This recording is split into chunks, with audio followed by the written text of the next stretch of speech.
Okay, so let's break down that transubjectivism concept a little bit. We have a subject-object relationship, subject-object.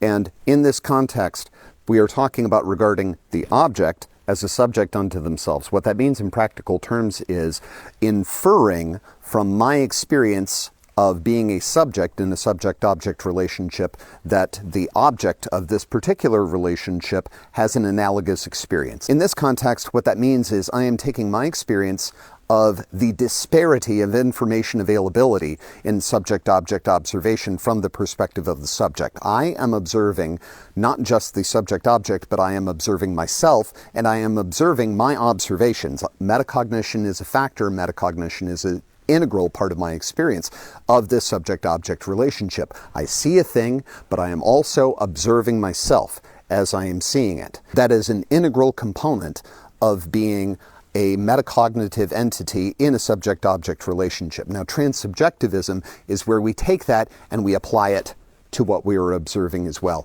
And I presume that that which I am observing in this hypothetical scenario, another person, is having an analogous internal experience where they are observing me and that they are observing themselves as they are observing me, and that these self-observations have an influence on what occurs in terms of selection process and what gets chosen for our externally observable behaviors. One of the problems that transsubjectivism does a really, really good job of describing, and where it is very, very helpful, particularly in ethics problems, is that our perspectival bias in subject-object observation tends to put ourselves as not just the center of the cosmos as we experience it, but also as the most complex thing within the cosmos as we experience it. We have, of the things around us, we have only our external perception, the subject-object relationship, which if we are going in terms of objectivity and empiricism, and these are two words that have been given far more epistemological weight in this century than I think they deserve,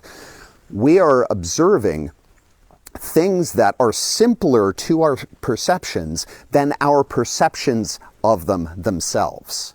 When I look at this graffiti, I have a very complex set of internal responses to it, and my perception of those internal responses adds further to the complexity of my encountered experience with this external thing.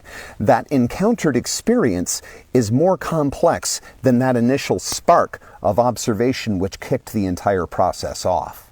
That creates the illusion that, one, the knowledge of the thing is more complex than the thing itself. It is not. The total describable attributes of any particular observation is literally inexhaustible. There is no thing so simple that we could not spend an eternity describing it in ever-increasing degrees of granularity. But where the rubber really hits the road in terms of ethics problems is that because of this primary sense perception bias, wherein our impressions of the world are presented to us as more complex than the world that we are having impressions of, it is very easy to give our preferences weight over our abstractions of preferences of other beings that we observe. Transsubjectivism says, hey, hold on a moment.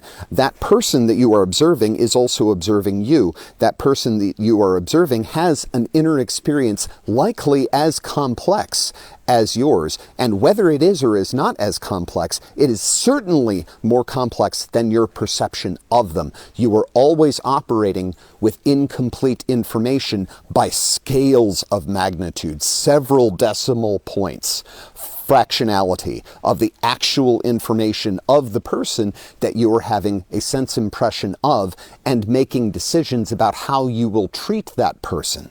Transsubjectivism as a term directs us to regard the internality of that which we are observing and directs us to consider the possibility that that internality, that what it is like to be the thing that we are observing, is ultimately more important or should be more important to our decision-making process than our perceptions of the thing itself.